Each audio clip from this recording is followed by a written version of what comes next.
Evar baş Kurdan burumat, evar baş Kurdan Anatoliye navinin heca. Bixêratin bername Pêkan TV. Me bername vekir dixwazin hinek pirsgirêk çebût aliyê teknîkê de. Mîvanê me yê de 15 deqa dereng were ji ber ku mîvanê me ji İngiltere Londra beşdar dibe. Me ferqa saetê nekire hesê mana wî jî şeş nîv hesab kiriye me jî got heft nîv ji duba min piyesiyan ki nabarê me saetek ferqi heye lê em ê heta mîvan tê em ê sohbet bikin em ê sohbetê hevalên xê rejîva em ê bikin ez dixwazim hevalê me rejî rê Zahîre Qanat Yıldırım û Wehdî Çelik xebxe bînin ser ekranê û bixêr hatin heval Zahîre û heval Wehdî û bixêr hatin. Spas. Mala to. Spas dikim. Ya megam heta mîvan tê em hinekî sohbet bikin em hinekî derbarê pêkanê de agahî bidinî. Ez dixwazim ji Swêd de dest pê bikim. Hûn li Swêd wek pêkan çi karî dikine û pêkan niha kijan aste de û dikarin hinekî ji me re û ji mîvanên me re behs bikin ji kerema xwe. Spas. Zahîre me dest pê bike. Ama Zahîre dest pê bike. Tamam. Spas. Ez mêvanê me jî rica dikim bira yayînê ji bername me dûr nekevin. Mêvanê me heta 5-10 deqa were. Ez û hevalê min wextî em hevserokê Pêkan Swêdin. û wek hûn zanin Pêkan platforma Kurdê Anatoliya navî ne. Yani wek qurum wek dernek rêxistin e û li pir welatê Ewropa heye. Ez bawêrim niha heft heşt welata heye. û em jî rêxistina Swêd rêva dibin. û proje me pirin destpêkê em dixwazin bingehek bi quwet salam û stabîl çêbikin. Ji bo wê jî niha mesela em qeyda endama çêdikin. Me rêxistina xwe li Skatteverket yani li vergî dairesî me qeyîd kiriye, me resmî kiriye. Wekî din me em bêjin me aliyê aborî de her tiştê xwe rast kiriye. û niha jî me dest pê kiriye. Zahîre biborîne demek te jî me rast kiriye çi yani hinekî jevkî ve arin be. Yani çünkü berê ji hevala pêkan dest pê kir û gav avitî bûn lê sekinî bû. Hesabê me û tüzükê me qeydê me sekinî bûn piçkî. Aslında aktivîte hebû lê ne wek niha bû. Em niha dixwazin hîn jî baş bikin û niha bi rastî jî grûpek pir em bêjin jihatî pir dixwazî tişta bikî û çalışkan zîrek heye li Swêd. û em jî niha wek min gotî dixwazim bingehek salam çêkin. Wekî din em niha pêşa rojê de em hevdê vê gulanê vê mehê hevdîtina me gel heye. Me li fîtiya skolan li Stockholm em ê gelê xwe programkê çêkin li wir em ê him xwe bidin naskirin. Armanca pêkanê çi ye, vîzyona pêkanê çi ye, hem jî em ê bi hevra xwarinê bixwin, mûzîkê lêxin û kêfxweşî derbas kin em hêvî dikin. û pêşa rojê jî hîn pir proje me hene. Em ê hêdî gava bavênî û armanca me wek em hertim dibêjin em dixwazin zimanê me Kurdê Anatoliya navîn. Gundê bildi Kutuga, Hejlera, Yîn Covê, Omera, Celebê Tavayê Kurdên Anatoliya navîn. Giştik. Em giştika nêzîkî hev bikin em binî wek koprê navbera wan de aynen. Spas bira hevalê min wextî jî dewam bike.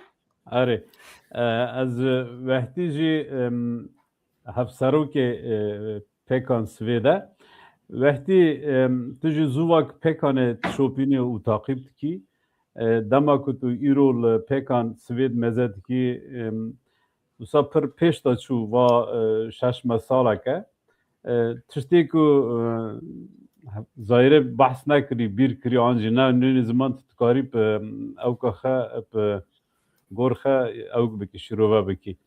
Hevalek li me meze dikin xusre mesmekin ez careke din bêm mîvanê me li İngiltere dibîne navbera İngiltere vira saetek ferq heye û him jî ti rê de qezek bûye giran tê niha ji me re binivîsî یه سخویات که هنر کی درنگ بمونه لی امی برنامه بردام بکن امی هم ام بینی داناسینا پکانه بردام بکن جدو واجی امی هنک بحثا سرکفتنا آمدسپوره جی امی قالیویج بکن کرم که سپاس راست یعنی پکن سازی که نیست که 11 سال چیبی 1 سال چیبی للسود اكو خير تمال خ بينجي سفت السود اوتو افتني لما خبن پیشواچون منك مخواستی نبود ای صد درنگ تبی بود از سال بر 2 سال بر تبی بود که تبی بود شندا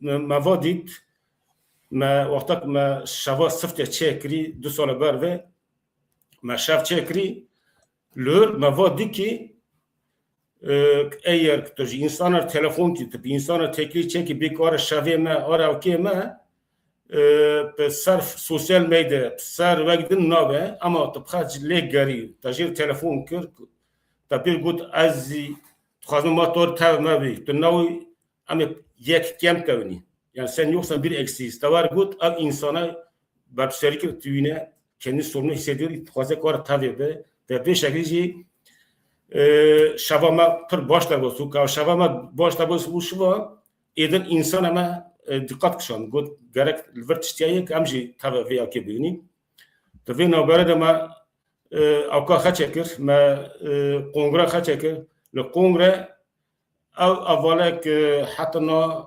toski txastın kitabı bun tabi natavun گوتن مثلا تشنیانه گرک پیشتره نورنا ام بویامجی ناچ که داستینی او انسان جا تمامون ل تشته اینی زیاده که یعنی که ام کیف خوش بونی کی جن تمامون نات رهبری ما سویدا پین جنیانه جن تمامون اتابی و او که اینی مزنی که پیشوا چونه اینی مزنی که نام دونی اول زایده tamam bu şuva bu hem jeneke hem hukuknasa hem jali politika da zaten politika süvede ödeci agahtara ambin tişki serçavka yani yeni bir yüz yani vaji insanıma per ziyade alakadar ki bu ve nol süvet af peşvaçunu ki per başayı avak minak da koy kırne her tişki mesela amdan beni endam kayıt kırın yani üyelik kayıt kırın normalde bara hatun hamu davara hama memleketin hatun ama bama dijital ama jirtik şimdi ama tane khab dijital kayıt bika tek ve anten PayPal anten par ama amji tane switch dilip switch'e kayıt yani hacat kari bar merkez bir kora yajibsin ki doğru tabi ma khatej diye bakın hatta bir tabi ya ki tabi jbuya joli endama joli aki ampır peşte şunin اما پر تشتا اونیش کردن جالزی سوسیال مدیا پر پیشتا شدی ما پکان سویل جاف کرد یا تاقیبچی پر زیاده بود اما سویش جاف کریه ما امبینی گمیل ما یعنی جیمیل ما وی جاف کریه ایمیل آدرسی میایه تلفن میایه آدرس میایه من وگی درس قید کریه من رسمی بانک حسابی او این میج بانک حسابو banka hesabı mecraf kiriye para tent kavne dert kavne jiyolidam per peşte şuni amin peşlerini avazayla seçer proje toski mazınji nizam maznu khazma qalb khanak ma toski sürpriz bun a projej mamlakata derji je pekan mamlakata derji ma sürpriz bun a proje meyana lana ma khab tamamıyla ma nakhal gori akya yorkrin hafdi gulana yani 17 Mayıs ده في هناك وقتی من قصر مسمك من اسكات النظر هناك ده حفتي ما هتشركنا تانكي جيب يعني كرمانجي كنت انجو بدن تكي دانكا از ويب برسج زايره برسك من برسك مدن جي قصر مسمك است تانكي دينم كلاكه ده حفتي ما هناك تشركنا الاسفيتش Yani eji çendiş dest mati eji be şivi xey gundi bildiq den kimiro ez zanım ez jarna zêde Kurdistani derdikim ama divê zimanê me jî zaten bibe standard ew jî ne problem her ma kurmancî we çing doma bi em ê dev heftî me ez xwazim vê bêjim yani pekan ne tişki siyasiye ne tişki kurumsal aslında yani kurumsal ama tişki em beni derneğe rehistına gele yani divir da ezim pismama mine dotmama mine ape mine cirane mine havale mine jincove em giştik normal insanın kareme hene ez huknas kardıkım havale mine vahti muhasebeciye işte yek mamoste em livirji gönüllü kardıkini da hafti ez vecid xwazim bêjim bi rastî mesela dama bir yarda ez pêkane de kar bikim ez piçkî endişeli bûm yani çünkü ez xwazim çima endişe bûyî çima endişe bûyî ez endişeli bûm çünkü erê ez karim vekim min ji nêzîkî zêde pêkan nas nedkir yani insan pêkane de acaba çawane acaba ez wek jin li Avrupa mezin bûme wek keçik çawa divir da cî bigirim acaba mı fem bikin acaba kültürümün zede Avrupa'yı ya eyvan zede Avrupa'yı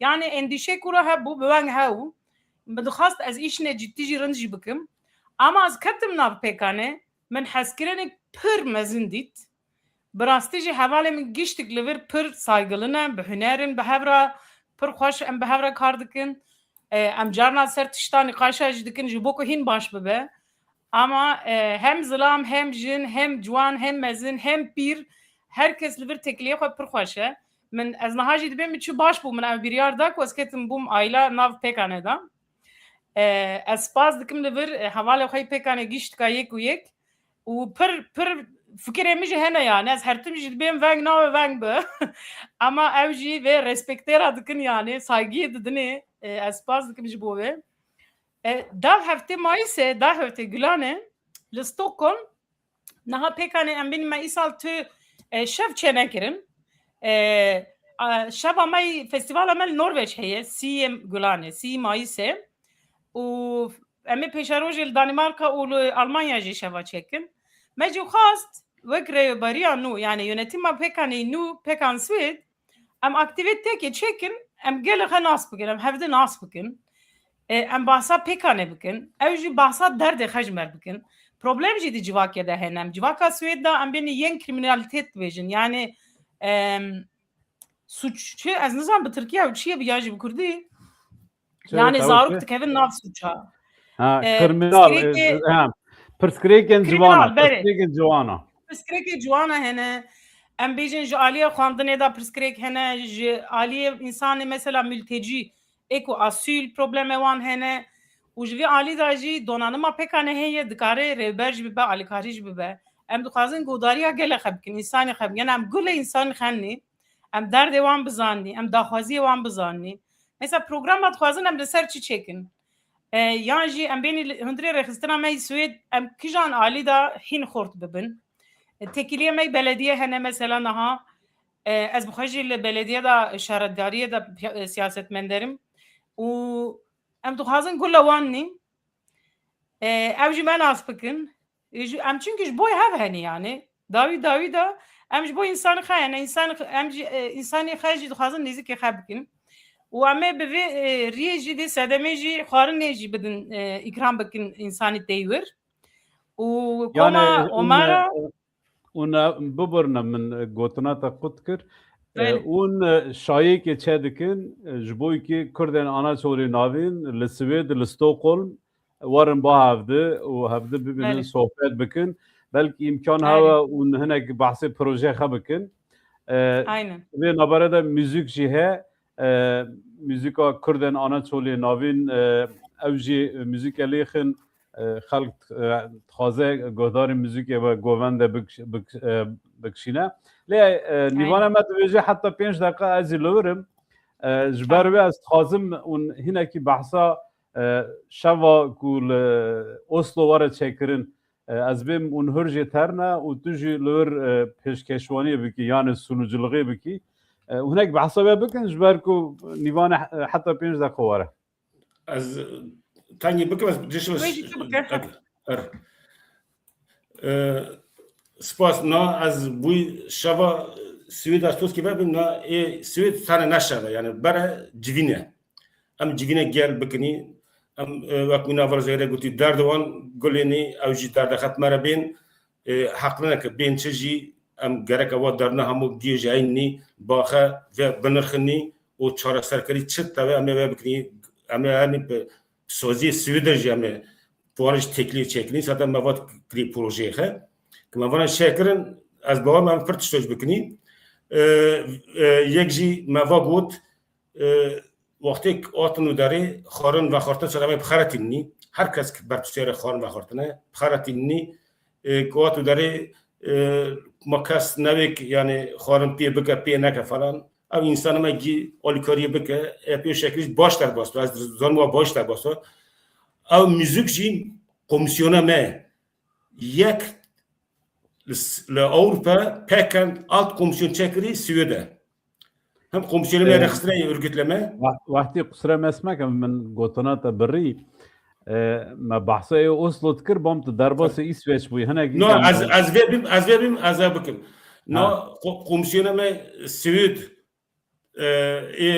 abi müzik çandu kültür abi mer müzikelliğe mer müzike be abi javale mena az bizim Oslo aynı komisyona merlur görev aytane tabi ergin halkan ona ana avlur aynı sana aytane lur hazırlık mazneyi çünkü jarasık ya pekane lur hem reksine çetki yani reksine mazne yani beni avki çetki zaten makeber eş haftalık gibi Hasan Bozak çünkü Norveç hem çünkü Toronto hem çünkü Oslo malur çan keser ama avditin çekir lor ma bina beni binger çekir yani temel ma çekir naji lor şaveki ama ve taşlandıracağız lor hem av bingahı çebe hem av resne çebe hem ji şaveki be ve şava jarasıtel bunave pekanel Oslo çeteve am ji jibirde psü orbarni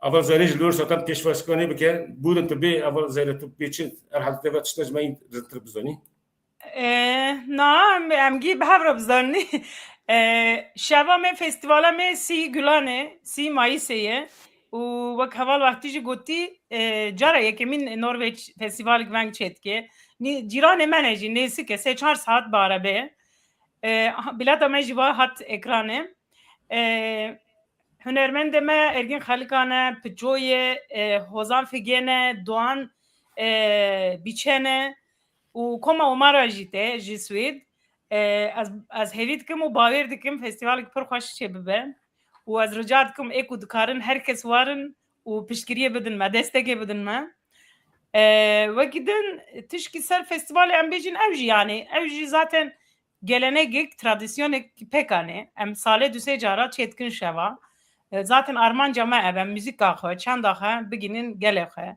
em be hevrat işte hoş çekin و هفدتینه باش چکن اوجی پارچه کی به ویزیونه yani Zahir az tkazım tişteki pipirsim ta gavedin gu celet nabar da jela zu darbas bu tago hink az nahatim nav pekane henek şık gumane taun yani henek tip avg bu minak hangi tip mesafe dostu çubu mesafata ta iro çdi yani mesafe min mek mugoti az naha mesela hukuk nasi devlete men sağlık bakanı kardıkım و از siyasetmenderim و مرد خازت işte rast bike işte baş bike ev yek adiye min jime az insana carna merid be acaba az yani jiyana mi zedelle Swed derbas bu az hatım biraz da sali bu merid be aslında az nav rekhstina kurdiji hebum damaz civan bum zarok bum ama ev bir sale davi kar u zarok aile falan piçki az dur kettim و نهاجی مخواست یعنی از دیساتی که من رخصتنی کرده و پیکانجی مدگوت یعنی acaba insanın çavana insan ne çingen az şu bakım bu an kar bakım çalışmış bim az şu bakım denge benim zaman fikre benim zaman acaba gülemenin acaba az jinim diye az darva bimim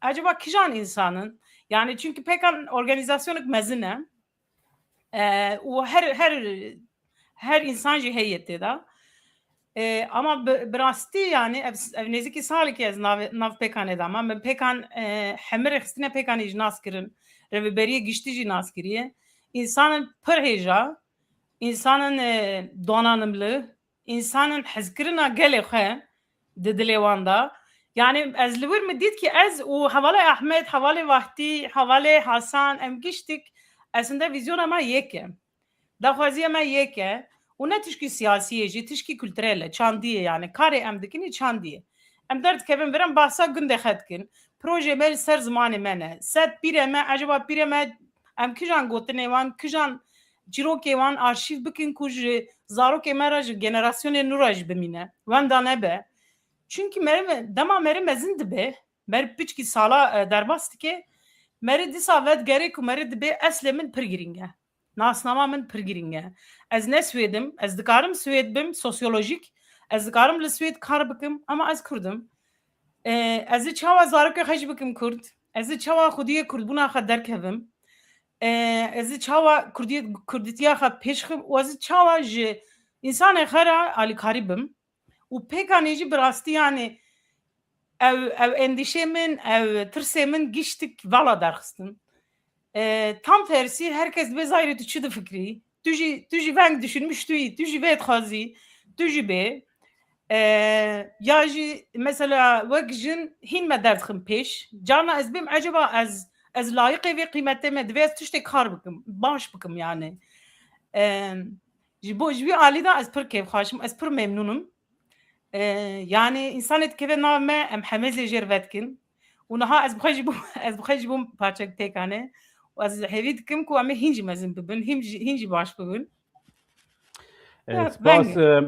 Spas ji bo va ew nêrînên te an jî te fikrê xwe anîn ziman derbarê pekanê da nîvanê me hîn nehatiye ez dibînim niha vê gavê pênce kes me guhdar dike û li me meze dike û me sêr dike sêrkirin jî bi kurmancîye ez ji we daxwaz rica dikim bername parva bikin em vê gavê li ser Facebookê li ser Instagramê weşana zindî dikin û dikarin tivir da parva bikin xêrî ji we û dikarin qenala me YouTube'ê bibin endam û parva bikin da ku bigêje pir kesa ki me va gotin da mîvanê me hîn nehatiye lê dibêje heta 5 deqe ez li wirim em bi wehtî dewam kinî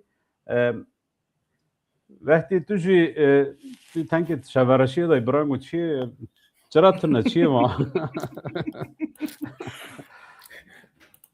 Kames buyurun bir da tu ekonomîst tu ew ketkî spat kî çirtkî tu no okay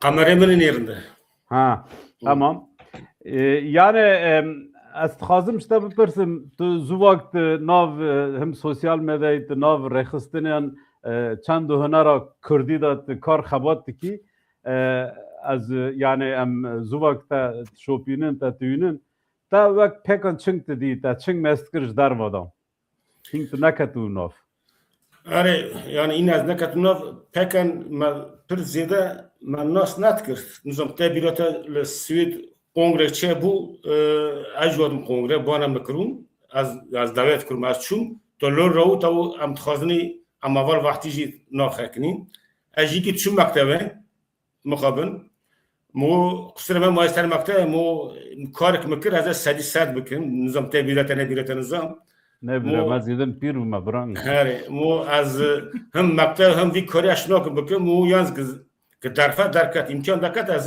تفاهم ما وسيزاتا tabi yani ما بكن به شكل تدي يعني تشنا باش تكنا مثلا أو فیلمی لگره وقتا چکرنی او تشکی پر بالکشو پر باشو جبویه مثلا yani جارا یکمینو سر کرد آناتولی نوین شکواتنا لاسل خد گرنه لگر yani arayış شکواتنا hatta ni Kayseri Mehmet Bayrak hatta ni Adıyaman'ı Besni hatta ni ambeni kudaret çun otun puara tekli çekirin yavcı kurdara bu tişki yani ünlü Kurdan Anatoli Novin tişki ünlü bu ya pekara çekirin tiştek acar bu bir acar bu tişno yani var bu şunda tabi akamakşan yani bandoramakşan paşa USB çekirin USB çekirse var avuç merundan leden karak çekir doğat jmara dbotun ani unis bana jmara beforsa bana jmara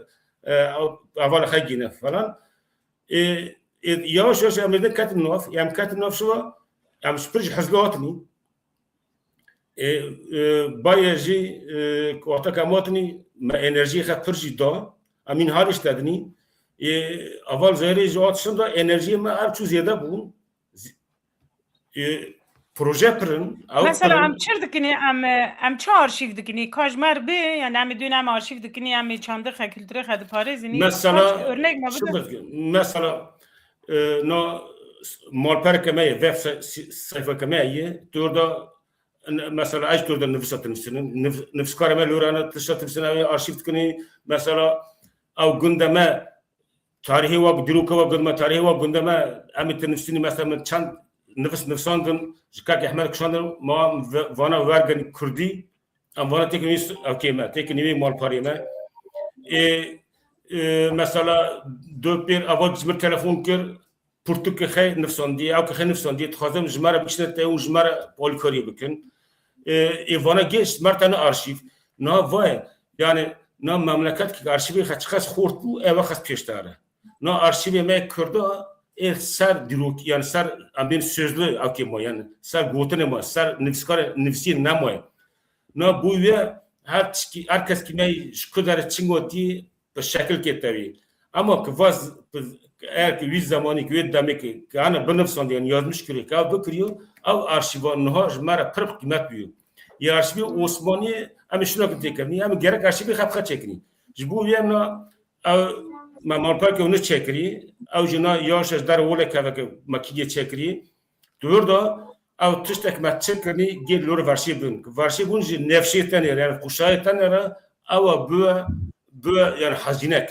gore ve hareket bakın mesela merten arhalda ma arhalda nave ma direkt gore tarihe be gore kültüre be gore gibi mesela gore diroke hazar düsü Alatin Keykubet dönemi Kürtleri lorağını daha hazır biz hazır Kürtleri Konya'ını hatta daha yak sonrası lor yönetim ambiyeni idare kıran daskacı ama kas ve topha altındaki lekolindeki araştırmadaki ve kaçta katnaki gerek az kazım bu bornas kazım zayra avge tiştek perskim pekane broşürek çekir bu broşürü çand zamanı u broşüre da çı navarok ve yani hundri veya da tiçi veya da çaya. Ali broşüre me pekane men o haval aslında her izlede haval Hacı Çevik evji Almanya doktora kiriye o haval me ko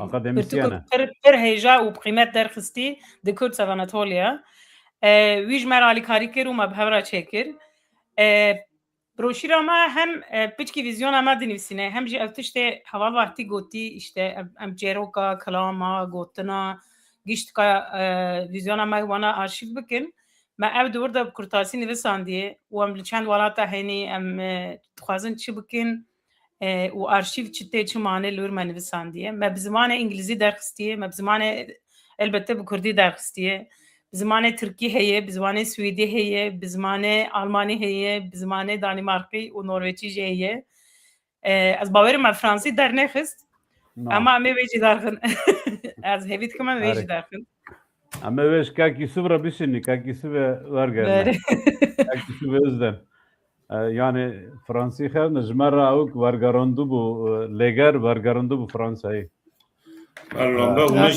نجی فرانسی دانم Bence ha tamam. Yani o kana novel şu imkan derfet hane.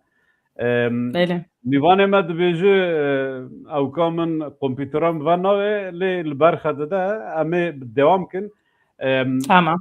Je kesi kulme mezet ke jara gadın bejim spas malava ku ve gulamana ve amsir kirin. اما حتی پیش دقیقه میوانی خا بین میوانی موارد استودیو اما برنامه خا بردوام بکن برنامه مال سرکفتنا آمدسپوره و جوشاک و کردان لچار پارچه کردستانه و لآناتولی ناوین لدیاسپورا و لطبای دنیای جیان کری بلکی جارا سفته جارا یکه کو کرد هر چهار پارچه کردستان هر درکا دنه لسر Amedsporê geçtin hevdi û kêfxweşiyeka weng pîroz kirin ji ber vê ji bo Kurda pir mühim e. Lê helbet futbola û futbol meqseda xwe û armanca xwe ku biratiye û bi hevra lîskandina em bênî yani ne ew ke siyaset e ne ew ke lê ji bo Kurda Kurd birçiyê tiştî wengin ku pê şa bibin. Ji ber vê ji bo Kurda pir ew ke pir bi manedar e. Ya didiyo jî em vê ji bêrîn yani va jî rastiyeke em nikarin vê jî veşêrin va jî rastiyeke ji bo Kurda nasnameke kimlikeke xepê tide naskirin xepê tarîf dike. Yani demek ku dibêje Amedspor nasnamekî dermeydan dike ve her kesekî te Türk jî te hene ew jî te hene yani li dervayê Kurda her kesekî dibê ji ber wê me xwast em li ser vê bernamekê çêkin mîvanê me RONİ ÇOLAK'a gendî bixe ji xelkê jêrî yani ji göl yazîye î li İngiltere dime hemî antrenör e hem jî şîvekar e yani li ser FUTBOLê yoruma dike tinivîsîne û dem dike xêrî ji wê li İngiltere mektebeka ji bo Kurka ji bo sporê ew bike em bênî bîna wê derecekî futbolê bêvîsîn ji piçûkilgiyê da dersê wan dide yani însanekî ji vî îşî fêm dike me xwast em wî bikin nîvan lê mixabin hinek pirêda qezekî bî dereng ma rêda ma û niha jî geşte mal ez bêjim heta nî çend deqeyê were eger tiştekî din ku bixwazin bên ew bên hê xerse em dikarin berdewam bikin em berdewam bikin ez gotinekê du gotinekê dawî bêm yek ji bo pêkanê yek jî ji bo Amedspor ji bo pêkanê ez xwazim vê bêjim niha rewşa me siyasî pir piçkî balavala ye komplîkê ye em nizanin tam çi bibe lê divê wek gel em xwedî xwe derkevin xwedî derketin jî merê nêzîkê rexistinê xwe be xwedî derketina ziman e çand e û kultura me ye ez jî dixwazim ji însanekî gule medinî li me mêstkinî re bêjim rica bikim herkes dikare tiştê biçûk bike yek dikare bibe endam yek dikare bê werşevê yek dikare alîkariyê televizyonê me bide yek dikare hevalê xwe bê pêkan TV taqîb bikin û lê demin em organize nebin em bi quwet nabin divê em herkes alîkariyê hevdî bike ku em bikarin xwediya kurdbûna xwe derkevin wekî din jî ez jî dixwazim Amedspor pîroz bikim ez jî wek Kurd pir kêfxweş bûm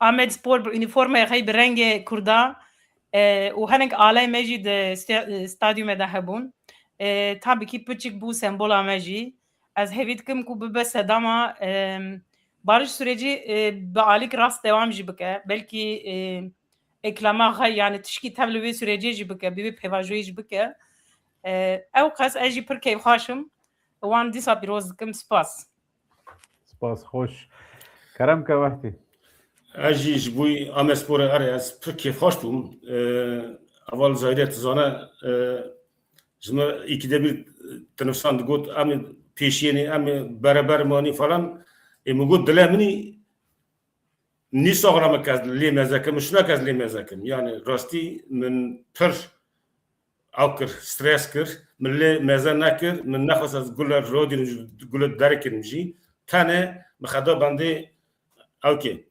encamê ecebe çir bibe rast e yani te astengiyê pir mezin derbas bû êlekê Futbol Federasyonu êlekê em bênî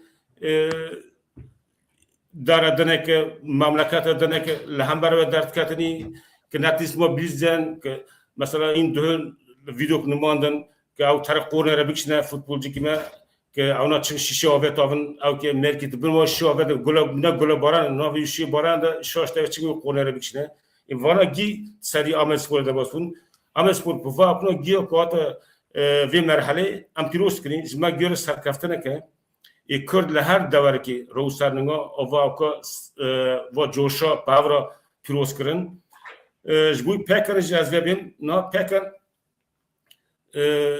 ایدن رخصنا ما ایدن اوکا ما پیشروجا ما گرک هر کرد دوردا وقت مینا مالی خب ببینه چه اوکی تتوا تئورو داری رخنه تتون پیشنیار تتون نیرنه تتون تئورو داری te اون زمان اول جی چاره سرکاری بکن çünkü va tu tane buy belki tutuşta ne ki ama tu hez bu kuvvet bu tu tun bu te pırtışta biki yani va devleti Swedish tayne barçava devleti Danmark işleri barçava nasıl mesela meydele kamani partiye ki partiye Swed ziyaret kini kamçil mamiş pek anten vakas endam emane sadisat aymayn yani okey dikkat et ben demek ki vane vatanı vane şu anda mar abukun hadi nivane ma atar hadi ne نيفانا مهات از سپاس کن که اون تبلی بون و نرنه خبار وکرن و حتی به کلیه ویز حتی ما اداره کر اون ایدن جبراشن دا درباس رجیتیه ببن لناف پکانه وانگه یک مدارتوری دکه دو مرجی رجیتیه دکن اوجی لپاش پرده لپاش اکران وی ایشیتاون ایشه موتور از بابا زیرو زدن شروع کردی آره اما دینن جیر آره مخاطره دینن از نوین هاینم جر و ام صحبتی خبر دوام کن اردال دنگه مته Merhaba Ahmet abi. دنگه مته دوزی من Denge de şu deng. دنگه منه تا میکروفون تای وکری و نکری Denge de ne men? نتا دنگی من نتا Tüme ver bu. نظام مالای یک جارا ونگش توی اما چکی تنان Sesin منابیدی ses yok. yok bir dakika ya ne var jürüş ki no danken dengete girdi Sesiniz gelmiyor. sesim var mı şimdi? Beni duyabiliyor musunuz? Ben seni duyuyorum. Ben sizi duyamıyorum. no dengime yüzey Dangi vehdi düzü. Seste bir sorun var. İstersen bir çık tekrar gel. Şu an sizi hiç duyamıyorum yani. جير تلفون كاك يا احمد جير تلفون كا Dur az jira benimsinin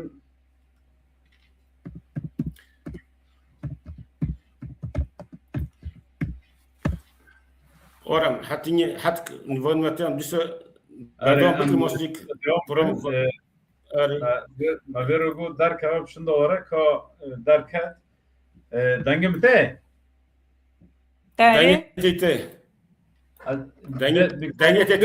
problem je no problem niş dengite problem dengi akede RONİ de RONİ de ari tamam ari devam kini yani tamam zaten bahsap aked kir yani pekanet kir no ke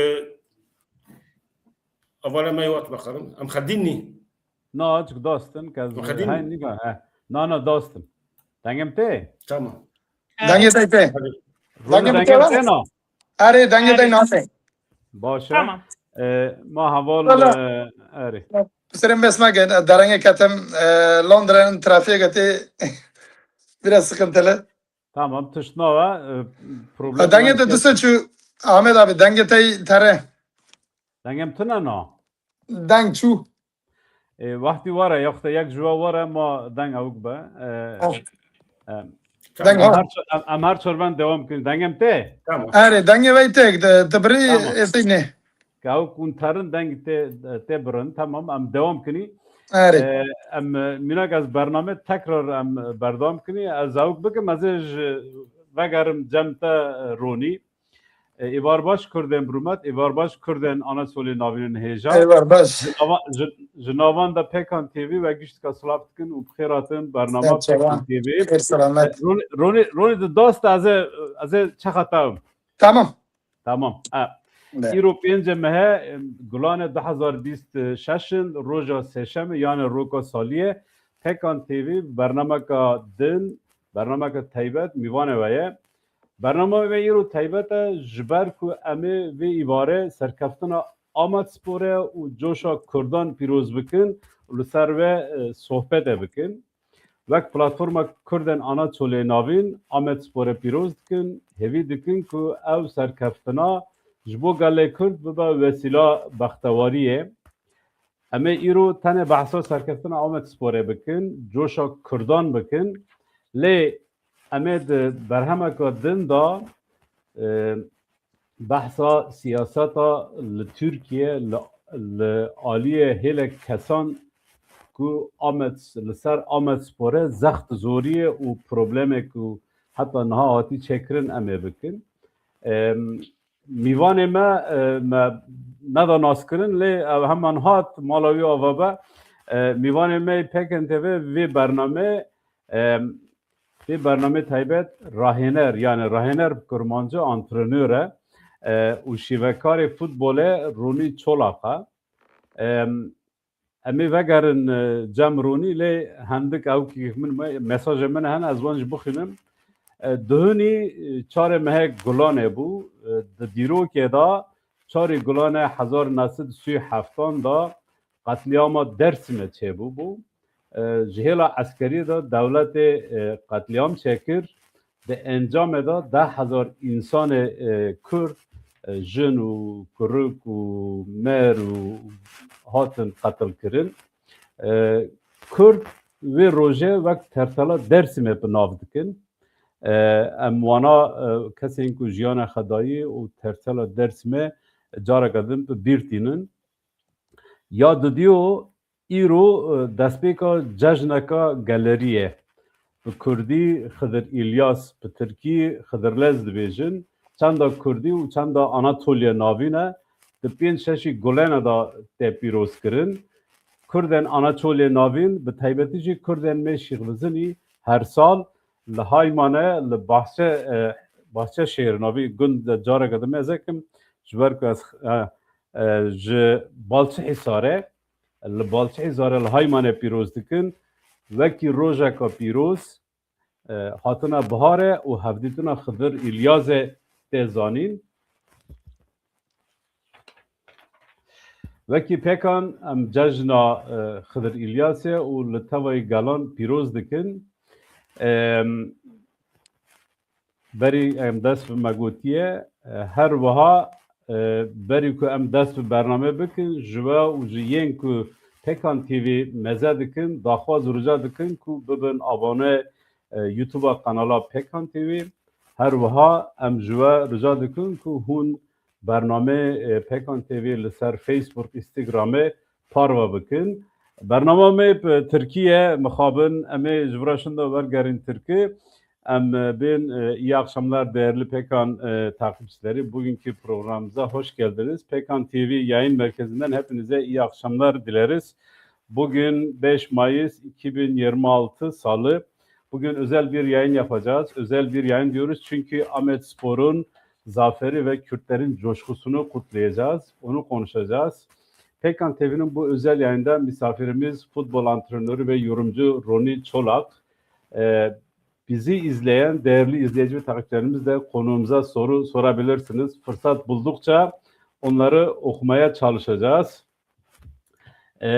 Ben vallahi de Türkiye zimine bulgula dedim. Sanki Türkiye mi fırlıyordu lan? İsterseniz ben tekrar RONİ'ye döneyim. RONİ Pekan ve izleyicileri merak ediyor. RONİ kimdir? Kendisini tanıtır mı biraz? Tabii. Merhaba Zuagero. Kusura mesmek nastırın ki darangı katım. Nave min rastî hecûyî navê xwe min kire RONİ zanî heval ji bo Tokê ez di xelkê tim derê mezin bûm li sala 1982 Yani halka jeri göl yazıyor. Arı halka göl yazıyor. Az var Türkiye bizim hin zımara valla biz havalar baş be. Tamam. Onu kabul bakın. Arı problem tına. Spas serçeva. Şimdi evet, tekrardan söyleyeyim. Gölez'de yani Halka'da diğer Kürtçe ismi deyimiyle 1982 orada doğdum. Ocak ayında falan öyle diyelim. Ondan sonra ilk öğretim ve orta öğretim, liseyi falan hepsini orada bitirdim. Gölleze Lisesi'nde. Ve daha sonra yurt dışına çıktım. İngiltere'ye geldim. Tabi o arada antrenörlük eğitimi aldım. O arada futbol oynadım amatör ligde. Amatör futbolun yanında bir de Sayın eski belediye başkanımız Mulla Şimşek ve değerli arkadaşlarıyla ortak verdiği bir kararla antrenör okuluna beni gönderdiler. Aksaray'da. Aksaray'da futbol akademisi. Şunu söyleyeyim, herhalde siz iyi de futbol oynuyor musunuz, öyle mi? Yani peki sayın normal yani hani bilmiyorum, onu arkadaşlara bırakayım. Ben şimdi bir şey söylemiyorum. Arkadaşlar öyle yazıyor da ben onun için sordum. Yani evet, aşağı yukarı 30 senedir oynuyorum. Daha ara vermedim. Ethem Evet. Aydın yazmış. Sadece futbolcu da aynı zamanda iyi bir halaycıdır da diyor. Evet, doğru söylüyor. Yani evet, biliyorsun Kürtler futbol sporu sever. Halay bizim birinci şeyimiz, aktivitemiz. Devam edeyim isterseniz. Buyurun. Ondan sonra işte Sayın Mulla Şimşek Başkanımızın, belediye başkanımızın ortak kararıyla beni Aksaray'a gönderdiler antrenörlük futbol okulu için. Akademi bitirdim o arada. Akademi bitirdikten sonra Göllespor'da bir süre antrenörlük yaptım. Ardından bunu değerlendirip dedim bunu neden Avrupa'da yapmayayım diye düşündüm. Bu antrenörlük belgemle İngiltere'ye geldim. Yani biliyorsunuz futbolun beşi İngiltere'dir. Buraya geldikten sonra futbol eğitimi aldım. Okula gittim. Antrenörlük eğitimi İngiltere Futbol Federasyonu, diğer ismiyle Football Association dediğimiz. Onların verdiği kurslara katıldım ve kursları başarıyla bitirdim. Daha sonra bana işte oturum verdiler bu futbol sayesinde. Daha sonra işte vatandaşlık şu bu derken o arada bir futbol okulu açtım. Bizim yani o Kürt kökenli çocuklar olsun, diğer yani bizim toplumun da çocukları diyelim. Ondan sonra hani diğer etnik kökenli insanların çocuklarını diyelim. Onları bir arada toplayıp futbol eğitimi verdim bir süre. Yani bir uzun bir sürede verdim. 4-5 sene diyebilirim. Ta ki Covid dönemine kadar. Covid döneminden sonra biraz zaman aldı bu. İşte okul aksadı. Şu anda tekrardan okula devam etmeyi düşünüyorum. İleri bir seviye taşımak için. Yani bakalım, biraz zamana ihtiyacım var, öyle diyeyim. Şu Tamam. anlık böyle. Biz şey yapalım. Ben o zaman ilk soruyu sorayım size. Tabii, buyurun. Daha önce bazı sitelerde yorumculuk, futbol yorumculuğu da yaptınız, değil mi? Evet, doğru. O zaman futbolla aşina bir insansınız. Futbolu hem oynuyor, hem öğretiyor, hem de antrenörlük yapıyorsunuz. Evet. O zaman ben şunu sorayım size. Amedspor kısıtlı imkanlarına rağmen birinci ligi ikinci sırada bitirerek Süper Lig'e geçmeyi hak kazandı. Evet. Bir antrenör olarak Amedspor'un bu performansını nasıl görüyorsunuz ve neler söylemek istersiniz? Şimdi Amedspor öncelikle hepinizi tebrik ederim bu arada. Amedspor hepimizin takımı, halkın takımı. Yani bütün Kürtleri şu anda temsil ediyor. Yani futbol haricinde her şey var içinde dahil. Hani Cooper'in dediği gibi futbol sadece futbol değildir. İçinde her şey barındırıyor. Yani birçok etnik köken için. Amedspor şu anda çok büyük bir başarı yakaladı. Biraz son dönemlerde yani hani biraz sancılı bir dönem geçirdik ama ona rağmen birinci lige yükselmeyi de bildik. Yani maddi manevi imkanlar biraz zor oluyor. Tabii sonuçta bir sürü oyuncu var. Onların şeyleri var. Yani ödemeleri falan şu bu her şey dahil. Baya bir sıkıntılı dönem yaşıyorlar. Umarım şimdi yani Süper Lig'e çıktığı için maç başına kazanacağı para, ondan sonra havuz sistemi, Türkiye Futbol Federasyonu'nun vereceği ayak bastı parası, şampiyonluk primi, Yani bunlar dahilinde ortalama şu anda diyebileceğim bir 6 milyon euro bir gelir elde etti. Bu da birçok oyuncunun ödemeleri falan, işte dışarıdan gelecek gelirleri, forma satışları. Bunlar çok çok iyi bir yani ilerleme kaydedecektir. Şu açıdan söyleyeyim, yani son dönemlerde sürekli antrenörlerin değişmesi biraz sıkıntı yarattı tabii. Herkes kendi sistemine oturtmaya çalıştı. Yani işte Servet Çetin, Sinan Kaloğlu, ondan sonra gelen Mesut Bakkal diyelim. Ondan sonra gelen son hoca. Yani bu tür durumlar biraz takımı zor durumda bıraktı ama ona rağmen de yine de şampiyon olup gruptan çıkabildik. Evet.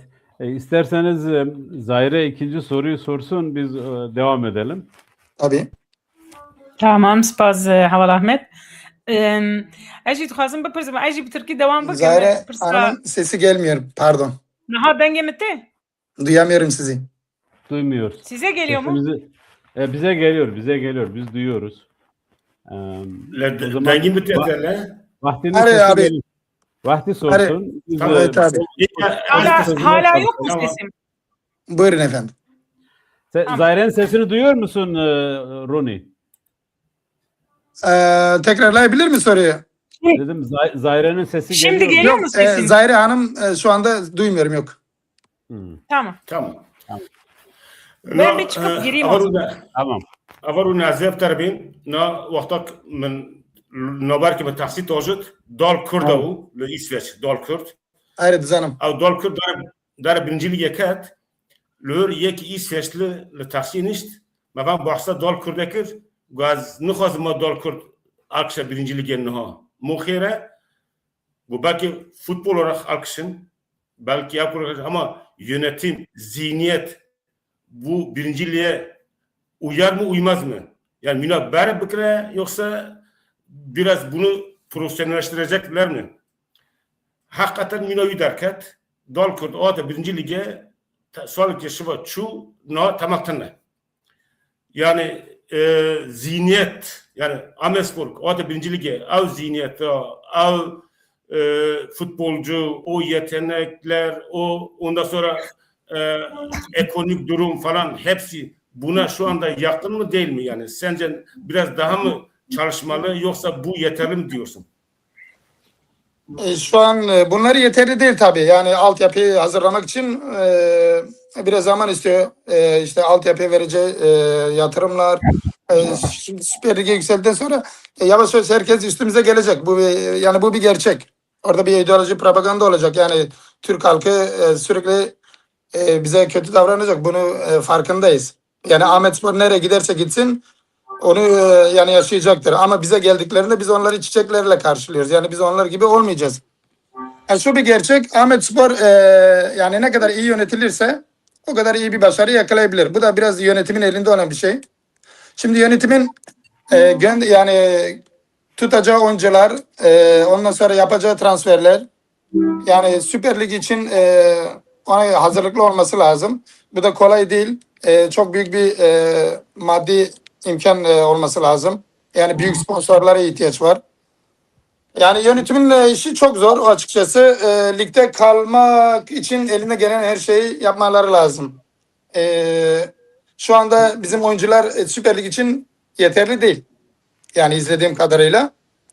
Birkaç oyuncu tutabilirim ama her mevkiden mesela bir ve iki oyuncu transfer etmek şart. Çünkü alternatifler olması lazım o takımı ayakta tutabilmek için. Şimdi TFF birincilikle Türkiye yani Süper Lig aynı olmaz. Aynı kalitede değil. Çünkü sonuçta burada Galatasaray'da var, Fenerbahçe var, Beşiktaş, yani büyük takımlar var. Büyük bütçeli takımlar var. Onların karşısında yani zorlanacağız. Ama yani yapabileceğimiz düzenli bir sistem, altyapı, iyi bir şöyle söyleyeyim. Yani iyi bulabileceğimiz iyi transferler, scoutlar, yani dediğimiz transfer şeyleri yapabileceğimiz, scoutların bulabileceği iyi oyuncular. Bunlar iyi her mevki monte edilirse yani ligde kalmamız çok büyük bir yani şeydir. Yani defans o koykırı ki defans pre gavşage. Yani istatistiklere baktım Veyt abi, şu şekil Ortalama zaten 38 maç, yani biz 38 maç oynadık. 38 maçın 21'ini kazandık. 11 beraberliğimiz var, 6 mağlubiyet var. Biz 82 gol attık ama bunun yanında bir de 42 gol yedik. Yani bu defansın çok kötü olduğu anlamına gelir. İlk 10'daki takımlara baktığın zaman biz bayağı bir gol yemişiz yani. Bizim defans zafiyetimiz çok kötü. Buna hemen bir önlem almaları lazım. İşte ona göre de iyi transferler. Tabii bütçe yeter mi? O da belli değil. Gelecek olan sponsorlar, Türkiye Futbol Federasyonu vereceği paralar. Bunu artık zaman gösterecek. Yeni bir hoca düşünülebilir. Yani öyle bir durum var. RONİ, isterseniz biz böyle sırasıyla gidelim. Onun için sorular birbirine karışmasın. Bu senin verdiğin cevapların sorusu daha geliyor. Onun için lütfen sorduğumuz sorulara cevap ver ki hem biraz düzenli gitsin. Tamam. Şimdi Zahire arkadaşımız size soru yöneltecek. Okey, buyurun. Peki sesim geliyor mu? Evet, geliyor, buyurun. Tamam, çok güzel. Teşekkür ederim. Ben soracağım. Daha önce Amedspor'un adı Diyarbakır Belediyespor'du galiba, değil mi? Evet. Yani Ama çok eskiye dayanıyor. evet, bir internette sanırım 2014-15 gibi değişiklik yapmış diye yazıyor. Yani artık Amedspor'u, Navebe Amedspor'un. Amedspor faaliyetleri. Evet. Bu isim değişikliğinden sonra daha belki Amedspor Kürdistan'ın 4 parçasında veya İç Anadolu Kürtleri ile birlikte 5 parçasında diasporada Orta Anadolu Kürtleri arasında daha fazla, daha önce görülmemiş bir taraftar kitlesi gördü. Bir sahiplenme var şu anda. Evet. Hatta bundan önce başlayan, aslında birkaç yıldır böyle. Belki bu son Süper Lig'e gitmesiyle bu coşku arttı, daha kendini gösterir hale getirdi ama birkaç yıldır oluşan bir şey. Benim kendi çocuklarım da sürekli takip ediyor mesela. Kendi ortamımda da insanlar hiç olmadığı kadar takip ediyor. Sizce bir antrenör olarak, bir futbolcu yorumcusu olarak bu ne anlama geliyor? Ne demektir yani bu? Bize biraz bu konuda fikirlerinizi söyler misiniz? Şimdi şöyle söyleyeyim. Daha önce zaten Amedspor değildi. Biliyorsun çok eskiye dayanıyor. Bu 70'li yıllardan geliyor. İşte Diyarbakır Diskispor, Diyarbakır Belediyespor. Ondan sonra Amedspor. Amedspor aslında olarak ilk etapta Amedspor olarak başvuruldu TFF'ye. Yani Türkiye Futbol Federasyonu'na. Bunu kabul etmedi federasyon. Federasyon izin vermeyince de tabii daha sonra Ahmet Sportif Faaliyetler ismi olarak kabul edildi. Şu açıdan söyleyeyim yani şu anda Amedspor Kürt halkının takımıdır. Yani her şekilde bizi temsil ediyorlar. İç Anadolu'da dünyanın dört bir yanında yani Orta Anadolu olsun yani diğer bölgeler olsun. Eğer bu şekilde her yerde yani sevinçle karşılandı. Yani Amedspor'u yani aslında biraz da heyecanlıyım, kusura bakmayın. O yüzden bazı insan söyleyeceklerini unutuyor. O anlamda yani aslında kusura bakma. Biraz heyecanlandım ya. Sorry. Tamam, biz bir şey yapalım. Biz bir videoyu alalım Bir videomuz var. İsterseniz onu dinleyelim. Ondan sonra biz şey yaparız. Tamam.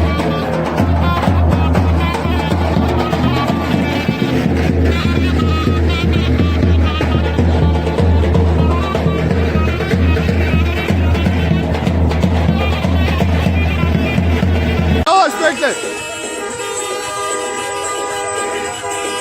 Bekle, bir şey olmaz, bekle. Kapat yolu. Kapat yolu. Bekle, ortalığı kapat.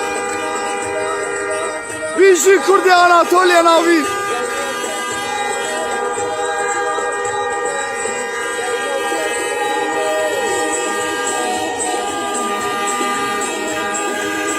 Eren abi bekle, dur diyorum sana, dur. Dur. Olduğun gibi dur. Bekle.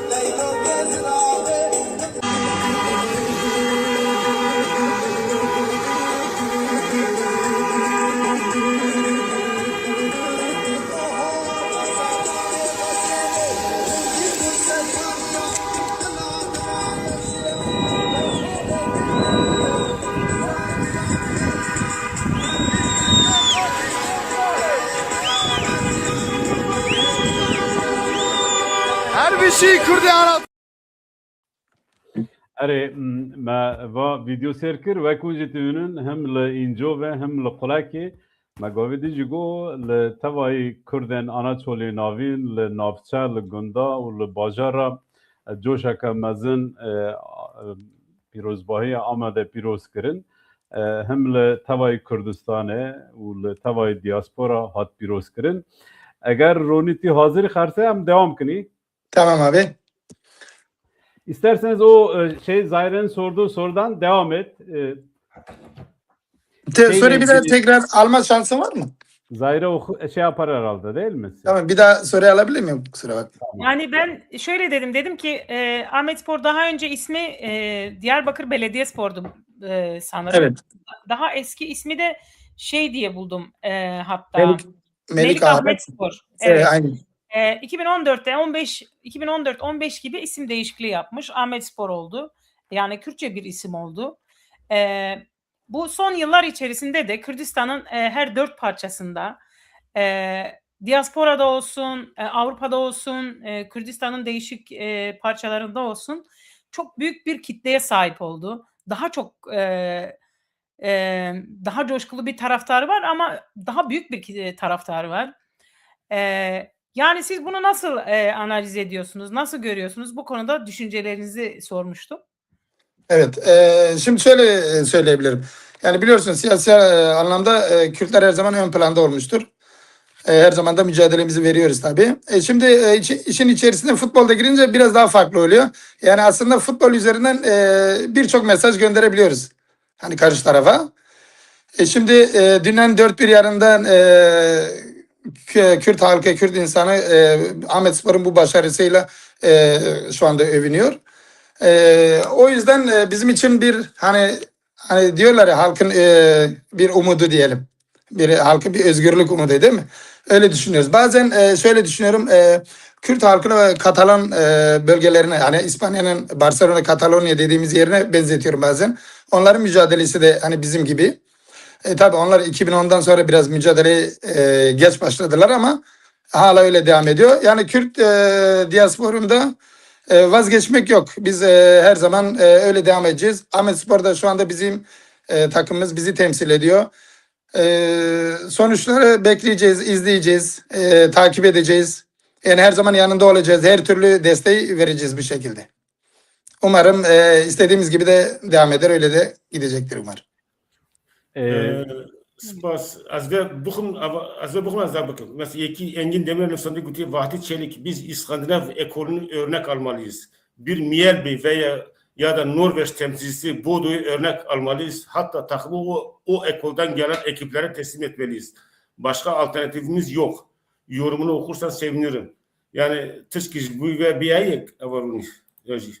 Yani evet şöyle söyleyeyim. Miyelbi çar hazır nüfusa khane bu solçunu bu şampiyon. Bir de Bodo Glimt vardı. Bu sene izlediğim Bodo Glimt vardı. Düşük bütçeli takımlar onlar mesela takım ruhuyla sistemine oturmuş oynayarak kazanıyorlar. Şimdi bazen para her şey değildir. Hani Johan Cruyff'in güzel bir lafı vardır. Bir çanta dolusu para gol atmaz. Doğru söylüyor burada mesela. Şöyle kendimize bir rol model yaratmamız lazım. Şu açıdan mesela işte Bodo Glimt geçen sene yani bu sene Şampiyonlar Ligi'nde büyük başarılar yakaladı ama düşük bütçeli küçük bir şehrin bir takımıdır. Orada bir takım ruhu vardı. Mesela Amedspor da bunu yapabilir. Neden olmasın? Yani bir takım ruhu oluşturursak bazen bütçe olmasa da olur. Yani o bir şekilde onu devam ettiririz. Ama sonuçta o başarıyı yakalarsak o kendiliğinden zaten gelecektir. Biz de kendimize öyle bir rol model yaratabilirsek ne hala bize. Ne güzel. Teşekkür ederiz. Şu anda bizi yüze yakın... Sesiniz gitti. Sesim gitti mi? Duyamıyorum sizi. Gelmiyor mu ses? Biz duyuyoruz ama galiba RONİ arkadaş duymuyor. Evet, Ahmet abi. Tamam. O zaman Vahdi devam et. Aval zaleti pırskı istersen, pırskı istersen. Yok, jas pırskım, tamam, tışına. Tamam. Yani mesela o gündeme اینجا بده حتی یوناقی حتی به یوناقی یعنی یوناق تزانی که جوی آلی ده بلکه زیده وقت بوی آمدسپوره حتی بلکه پر زیده نه حساس اما اینا لور راون سرنگا اینجا به راون سرنگا کولی راون سرنگا yani va minak insan gi una ara ki insan gi rav kır sernunga yani avka ve çu yani tanaj bu takım kurda una yoji hember Amedsporê pırtışta ne çebun yani nejer parası çebuş bu ye vana rav sernunga yani tevçi yani gene. Yani şöyle söyleyeyim biraz siyasi oldu. Şimdi bu dönem içerisinde hani o açılımlar falan şu bu barış süreci o anlamda hani biraz avantaj oldu. Yani Kürtlerin ön plana çıkmasına biraz yardımcı oldu. O yüzden yani herkes şu anda rahatlıkla yani Kürt olduğunu belirtebiliyor Türkiye'de. Yani biraz sıkıntı yaşasa da onu gösterebiliyorlar. Amedspor'un bu başarısı da birçok insanı dediğiniz gibi ön plana çıkardı. Belki de daha güzel şeyler olacak. Yani o yüzden diyorum ki her zaman diyorum Amedspor bir halkın umudu ve özgürlüğüdür. Yani biz her zaman bu şehirde devam edeceğiz. Bu şekilde devam edecek. Sesim geliyor mu RONİ? Yani futbolun içinde her zaman siyaset olacaktır. Olmayacak diye bir şey yok. O yüzden her zaman ayakta durmamız lazım, dik durmamız lazım. Dengete ne? Dengemte. Dengete men. Denge Ahmet abi değil mi? Dengemte RONİ. Tamam. Yani şu an durum böyle. Yeni çıktık Süper Lig'de. Birçok şey merak ediyoruz, bekliyoruz. Kürt halkının merakı var şu anda Amedspor'la ilgili. Nereye kadar götürecekleri onun şeyi var şu anda, heyecanı var bizde. Bir de yani Süper Lig'in bir an önce başlamasını istiyoruz. Öyle bir durum. Tamam. RONİ Yani sesim geliyor mu? RONİ sesim geliyor mu sana? Gelmiyor. Ahmet abi istersen sen bir çık gir. O zaman tamam, düzeliyor. ben öyle yapayım. Ben çıkayım gireyim tamam.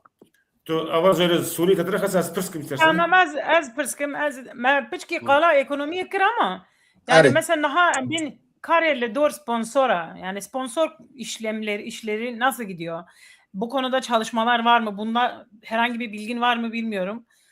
Ama bu da önemli bir nokta. Yani bir futbol takımı için dedik para gol atmıyor ama parasız da iyi oyuncu alamıyoruz. Sponsor bulmak da çok önemli. Böyle popüler bir sevilmiş, kabullenilmiş eskiye göre en azından daha yani olmak istediğimiz yere gelmemişiz ama adımlar attık diyelim. Şu anda belki sponsor bulmak biraz daha az zahmetli olabilir.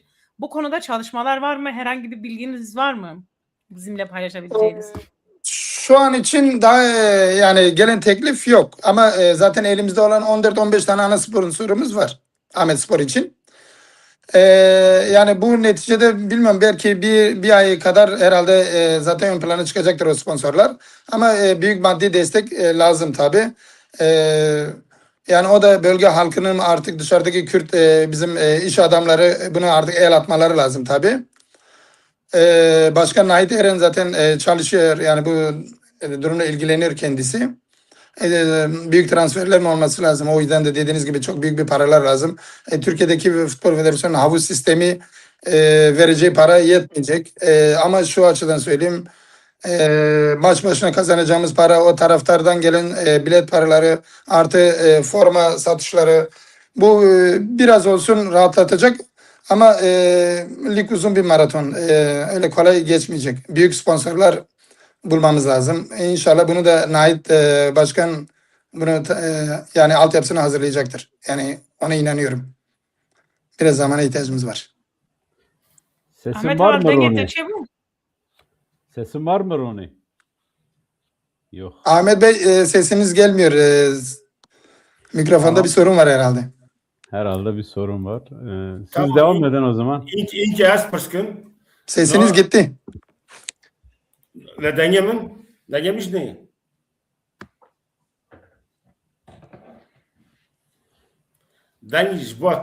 Çıkıp geri girsem olur mu? Olur. Biz o zamana kadar bir şey kim var bu? Hiç kimse Deng no deng he. Denge tek. Den java RONİ de. Deng java RONİ de em evka kemi he nave çu video kimay he em vi meskini belki feda pebeka em eğer un hatiye devam kin ajit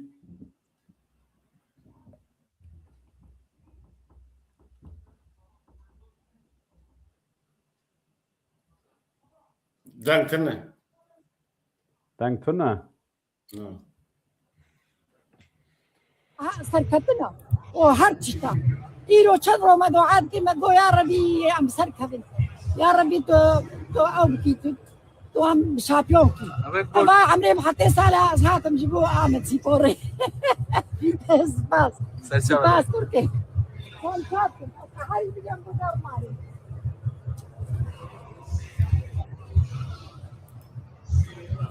Dayı, yetişmedi şey.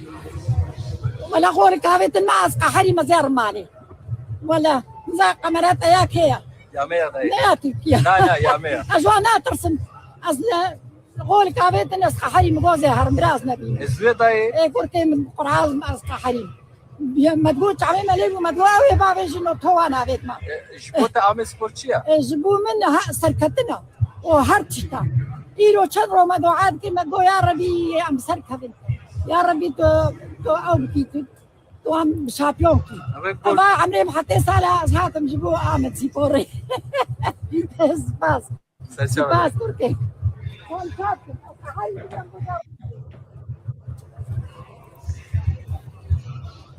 Are amin ki arada RONİ cara kadını un nisar ekran he.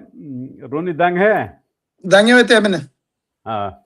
RONİ hink deng neçi az avke perskim. Şimdi bir futbol takımında Türkiye'de, dünyada, Avrupa'da görüyoruz. Altyapı yapmışlar. Bu altyapıdan futbolcu yetiştiriliyor. Sizin de İngiltere'de yetiştirdiğiniz öğrenciler gibi. Bu altyapı bir takım için ne demektir? Biraz onu açar mısınız? Bununla ilgili sizin de tecrübeleriniz var İngiltere'de. Evet, altyapı denilince küçük yaşta futbola dahil edilen çocukların yetiştirilmesi yani bir zaman sonra A takıma monte edilmesidir. Şimdi altyapıyı şu şekilde açıklayabilirim. Dünya genelinde biliyorsunuz büyük takımların altyapıları her zaman ön plana çıkmıştır. İşte Barcelona, Ajax, hani Sporting Lisbon gibi olsun. Yani bir sürü takım var altyapı modelinde. Şöyle bir şey var. Oyuncuları yetiştirmek için iyi hocalar da önemlidir tabii. Ondan sonra o oyuncu modelini ön plana çıkardığınız zaman bu küresel bir pazarlamaya dönüşüyor. Onu tabii ne kadar iyi eğitirseniz o kadar ne kadar geliştirirseniz sizin için de büyük bir ekonomik anlamda bir kazançtır. İsim olarak büyük bir imajdır. Altyapı her zaman takımlar için bir vitrindir, bir rol modeldir. Amedspor'un bunu yapabilmesi için yani Türkiye'nin her bir yerinde artık Avrupa'dan scoutların ondan sonra altyapı antrenörlerin bunların gezmeleri lazım, seçmeleri yapmaları lazım. Antep olsun, işte Urfa'ya olsun, artık bizim Güneydoğu bölgelerin çocuklarının izleme şansları olacak. Onlara bir şans vermeleri lazım. Yani bu şekilde bir altyapıyı oluşturabilirler. Ne kadar iyi bir altyapı oluşturursan bu da takım için çok çok iyi olacak. Hem ekonomik anlamda hem de bir imaj, bir yani gelenek haline gelecektir. Bu şekilde öyle hazırlamaları lazım. Yani hazırlamaları gerekiyor. O yüzden her zaman Avrupa'daki altyapı sistemlerini takip etmeleri lazım. Yani onu öneriyorum. O yüzden biraz zaman ihtiyaç var. Öyle diyeyim. Yani hemen hazır olunmaz tabii. Biraz sabır da lazım bu işte. Yani İngilizler de öyle yapıyor mesela. Burada şu şekilde yapıyorlar. Okullara gidiyorlar. Okulda öğrencileri izliyorlar. Onları götürüyorlar, eğitiyorlar. Ondan sonra ön plana çıkarıyorlar. Avrupa'ya yani transfer ediyorlar. Öyle bir küresel pazarlama hazırlığı içinde oluyorlar. Yani bu şekilde Amedspor'un her zaman bunu bilmesi lazım. Takip etmesi lazım. Tamam. Teşekkür. Sami Yılmaz bir sorusu vardı. Eğer evvelek bir eser ekran zahmet akha. Sami Yılmaz. Sami Yılmaz bizi eleştiriyor. Diyor ve müjar daskala bala kırtavi. Diyor konuyu dağıttınız. Bir de soruyor diyor futbolun toplum üzerindeki etkisi nedir diye size soruyor. Buyurun. Futbolun toplum üzerindeki etkisi, yani bazen diyorum futbol bir din gibidir. İnsanları kendine bağlıyor. O yüzden her zaman ön plana çıkıyor bir şekilde. Yani futbol dediğim gibi sadece futbol değildir. Bir halkı temsil ediyor. Bir halkını yani ön plana çıkarıyor. Buna istisnaden yani futbolun içinde her şey barındırabiliyor, öyle söyleyeyim Sami abi.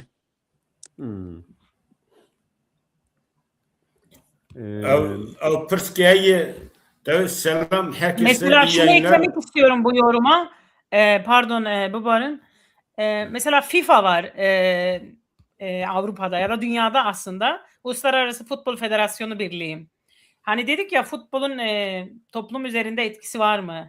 Mesela FIFA dünyanın en güçlü, en etkili organizasyonlarından biridir değil mi? Evet, kurumudur. Aslında yani futbol sadece futbol değildir. Hem ekonomidir, hem sosyolojik bir gücü vardır. Hem de şu anda belki Kürtler için de olduğu gibi biraz da milli bir etkisi vardır. Yani sembolik de olsa bizi bir bütün yapan bir yani oyundur. Öyle değil mi? Evet, doğru. Yani Kürt halkının sembolü şu anda Amedspor. Yani Kürt halkını şu anda yani Süper Lig'e çıkarak dünyaya yani tanıtacaktır.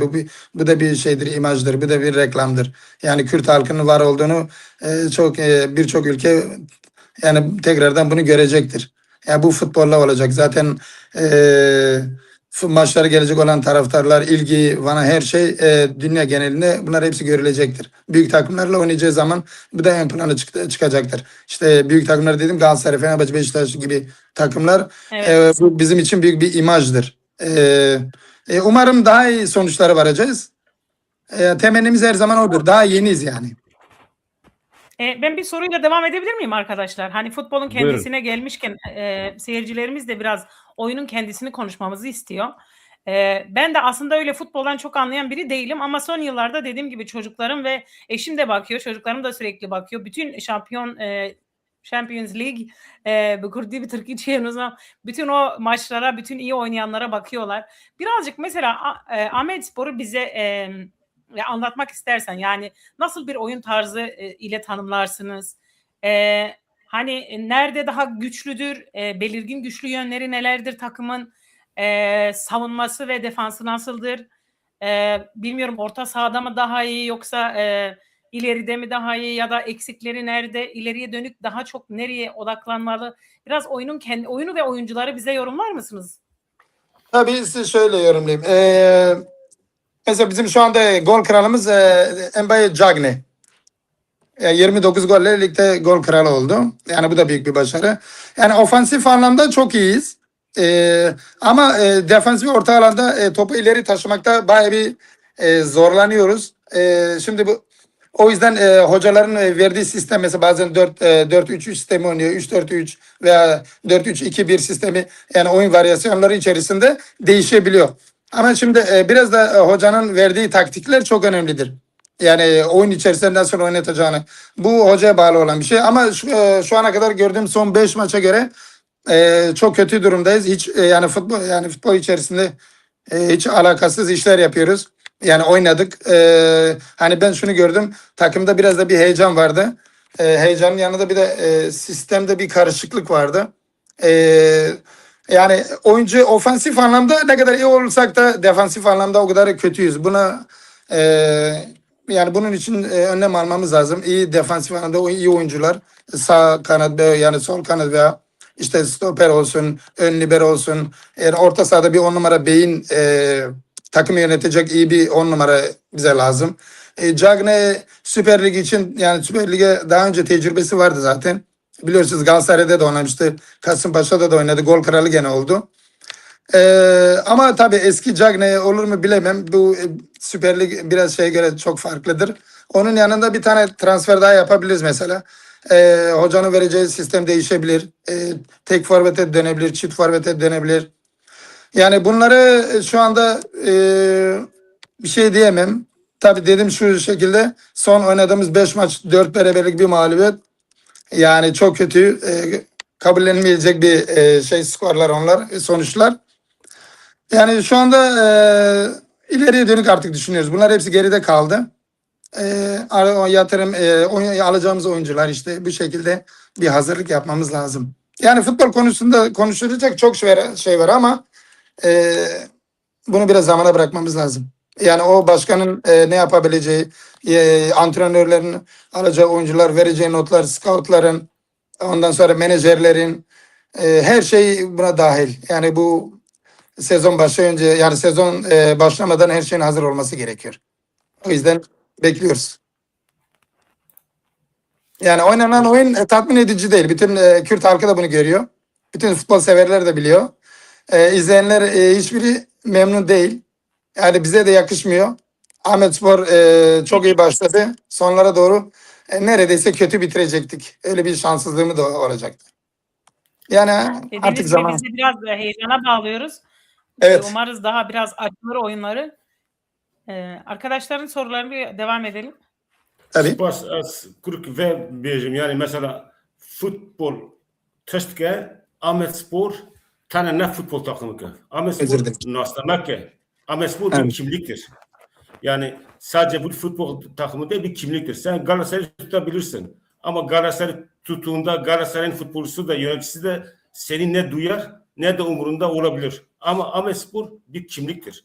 Bu kimlik üzerinden düşündüğümüzde yani Amedspor kendisini nasıl halkımıza, onu sevenlere, onu destekleyenlere şey olabilmek için yani nasıl bir hazırlık yapmalı? Sence mesela demin dedik ya şu andaki takım ikinci lige göre uyarlamış bir takım ama birinci lige bu şekilde gitmesi yani defensif oyuncuların tutumuna bakılırsa birinci ligde tutulması çok zor olacaktır. Bunu göz önüne alarak hem sponsor hem yönetim bazında hem de teknik direktör bazında futbolcular bazında nasıl bir yol izlemeli? Evet dediğiniz doğru. Açıkçası ben bir Galatasaray taraftarıyım. Tabii aynı zamanda biliyorsunuz Ahmet zaten bizim takımımız. Şu anda bu saatten sonra artık ben Amedspor'u da çok destekleyeceğim. Hani destekliyordum ama Süper Lig'e çıktıktan sonra biraz daha o fark yarattı. Yani Amedspor bizim kimliğimiz. Biz her zaman onun yanında olacağız. Amedspor'un Kürt halkını temsil edebilmesi için çok iyi bir yol haritası çizmesi gerekiyor. Yani neyin nerede doğru yapabileceğini oturup konuşmaları lazım, hazırlamaları lazım. Yani bu umudu taraftara vermeleri lazım. Taraftar da ona göre her zaman takımına sahip çıkacaktır. Maddi manevi her konuda. Amedspor'dan herkes zaten biliyorsunuz beklentisi çok oluyor. Yani diyeceğim şu ki Amedspor bizim için her şeydir. Her zaman yanında olacağız. Yani o Kürt kimliğini de her zaman ön plana çıkaracağını da biliyoruz. Onlar bize bir adım geri gidiyorsa biz onlara bir adım öne geleceğiz. Yani biz de hiçbir zaman onlardan kaçmayacağız. Biz kendi kimliğimizle oynayacağız. Halkımızı temsil edeceğiz. Süper Lig'de herkesi dostça misafir edeceğiz. Ama gideceğimiz yerlerde o şeyi göreceğiz tabii. Zorbalıkları falan diyeyim. Yani her şey hazırlıklı olmamız lazım. O yüzden Amedspor'u bunu iyi bilmesi lazım. Yani bunu insanlara enjekte etmesi lazım. İsterseniz biraz da soruları okuyalım.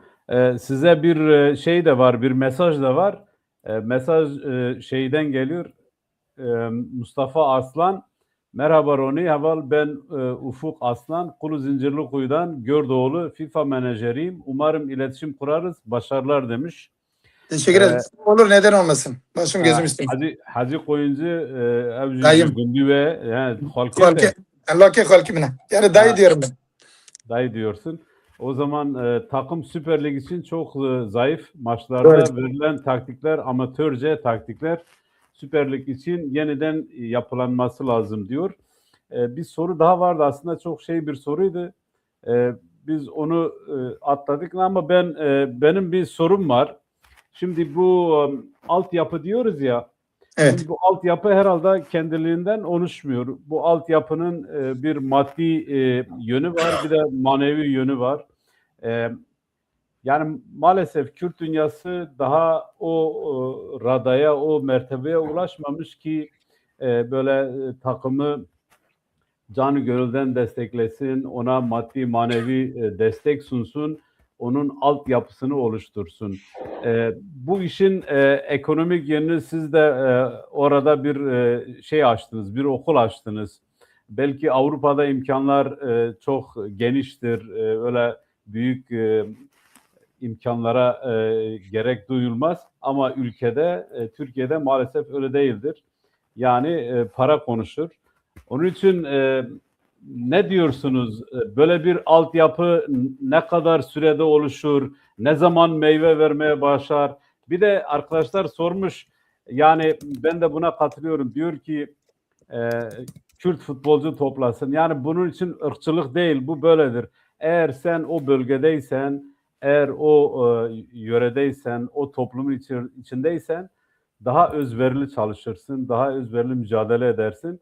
Bundan dolayı arkadaşlar da bazen yazıyor, böyle bir söylem de var. Siz bunları hepsini toparlarsak ne demek istersiniz? Tabii.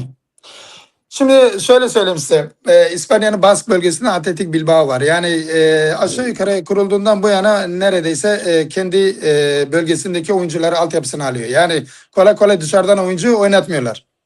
Yani ne kadar iyi o kadar iyi yetiyorlar ki adamlar artık dışarıdan oyuncu almaya bile gerek duymuyorlar. Şimdi bizim şöyle bir sistem yapmamız lazım. İngiltere'de şu var mesela, benim öğrencilerim mesela aileler getirdiği zaman onlar ücret ödüyorlar. Yani diyor ki mesela bu kadar ücret ödersem oğlumu da yanına alıp eğitebilir misin diyorlar. Ama bilmiyorum şu anda Türkiye'de öyle bir şey var mı?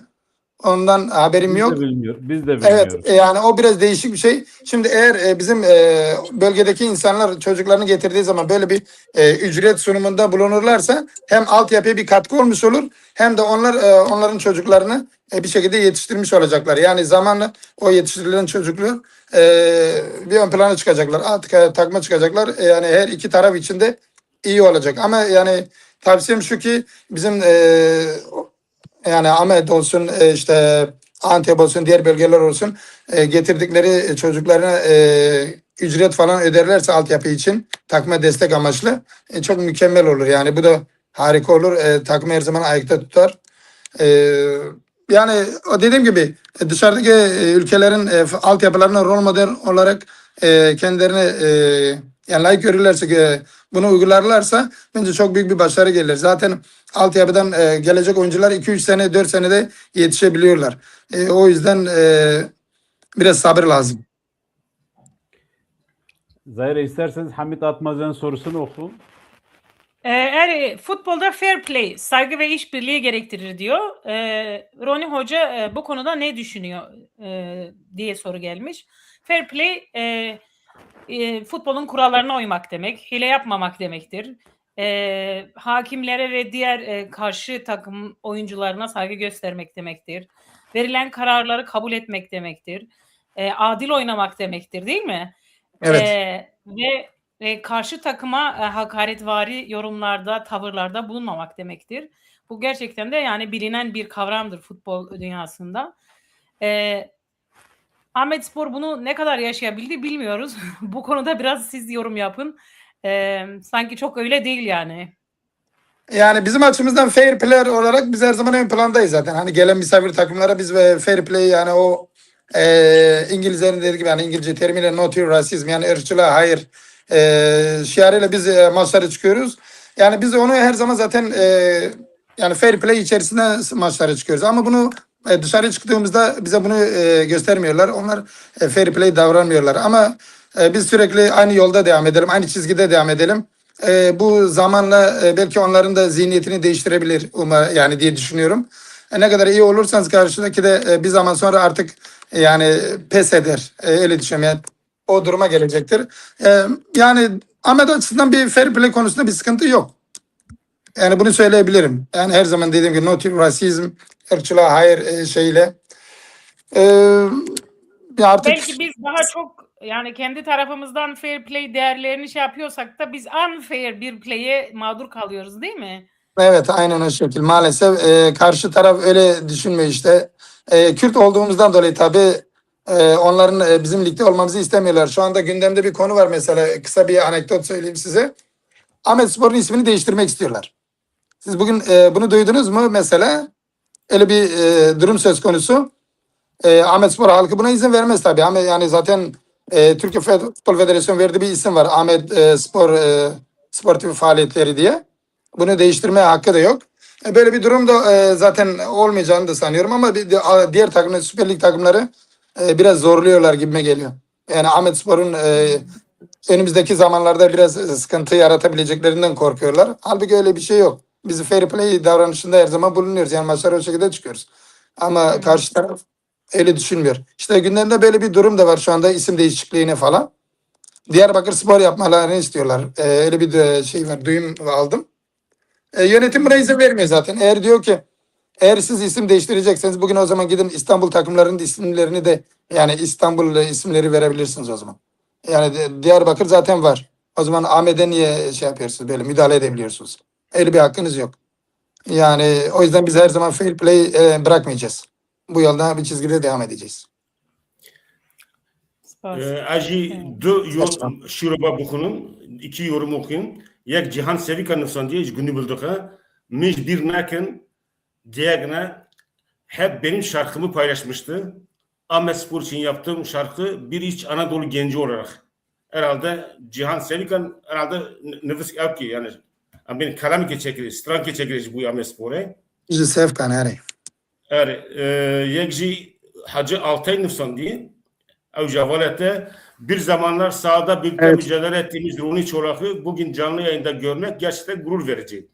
Teşekkürler Hacı abi. Gelen insanların yorumculuk yapması oyuna ayrı bir değer katıyor. Birinci lige yükselişinden dolayı tebrik ediyorum. Büyük emek, büyük başarı. Tüm takımlar için fair play'in ve kardeşliğin ön planda olduğu bir sezon olsun diyor. Teşekkürler Hacı abi inşallah. Hacı Altay eski takım arkadaşım. Çok değerli bir insan. Teşekkürler Hacı abi. Bizim bir videomuz daha var. Bu şeyi istersen oku vakti devam et. Bunu da. Merhaba. Dambaş, Vaşan hoş ve hamu tava Slavtkin o Serkeftina Amed'e tane o Serkeftina FUTBOL'e lekada sivilda hatta aştiyana ısrar tekoşin yekiti havgırtını Kürde Serkeftina o Vaşana ve nizam toski tava de yani istersen şey yapalım. Okay yani bu bir futbole Serkeftina Amedsporê hem jî bu bir akik nama barnama çekiri barnama meclis pirost ki. Aynen yaptığınız canlı yayın için teşekkür ediyor. O da yani mutlu bizim gibi. Evet. İnke bizim bir videomuz var. Onu son bir video. Onu da ekrana getirelim. 5, 4, 3, 2, 1, 0.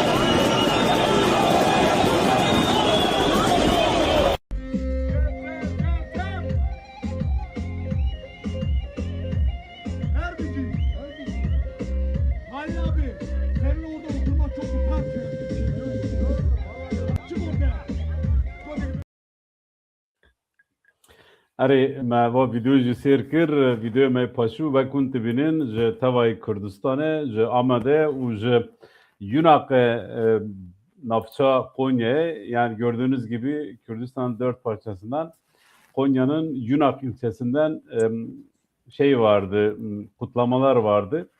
Biz sorularımızla devam edelim. RONİ, eğer sizin söylemek istediğiniz başka bir şey varsa söyleyebilirsin. Velat Halkan bizim bir arkadaşımız. O zaman Pekan TV'den ilk tepkimizi veriyoruz. Amedspor Kürt halkının kanına karıştı.